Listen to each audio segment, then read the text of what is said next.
तेरे दर पर आकर यूं सर को झुकाना, मोहब्बत में तुझसे यूं नजरें मिलाना, कभी तेरे घर आकर खाना भी खाना, कभी तुझको सीने से अपने लगाना, कभी तेरे कदमों पर खुद लेट जाना, इलेक्शन से पहले यूं उल्फत जताना।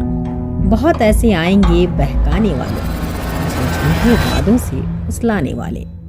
जी हाँ, मौसम चुनावी है और चुनाव झारखंड के रामगढ़ में होना है, जिसे लेकर तमाम राजनीतिक पार्टियों ने अपनी ताकत झोंक दी है। इस चुनावी समर में आजसू सुप्रीमो सुदेश महतो ने अपने बयानों से हेमंत सरकार पर कटाक्ष तो किया ही, साथ ही साथ अपने कार्यकर्ताओं को चुनावी संघर्ष के लिए तैयार भी किया। बहरहाल जनता है, सब जानती है और आने वाला समय ही बताएगा जनता किसकी ओर है। फैमिली नहीं चाहता था अलग राज्य बने, ये सच्चाई है, उसको पढ़िए। वो कभी भी नहीं चाहता, वो चाहता था विषय बना रहे और मेरा राजनीति भी चलता रहे, ये झारखंड मुक्ति मोर्चा चाहता था।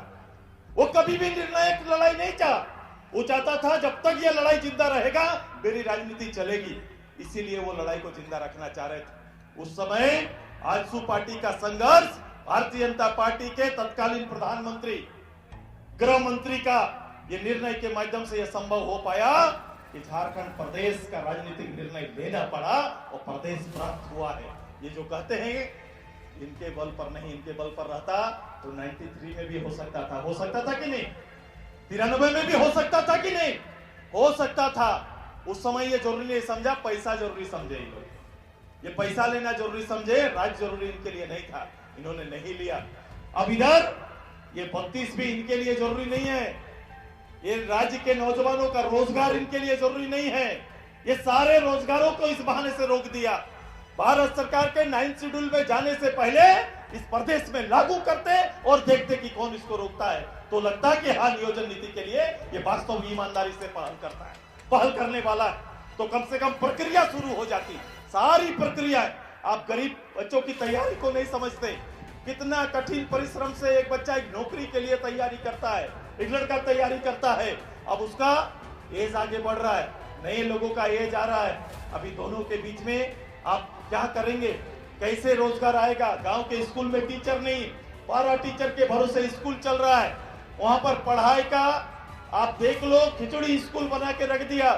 1 to 8 जहां खिचड़ी स्कूल हमारा चलता है, जहां खिचड़ी वितरण होता है, 1 या 2 टीचर से चल रहा है।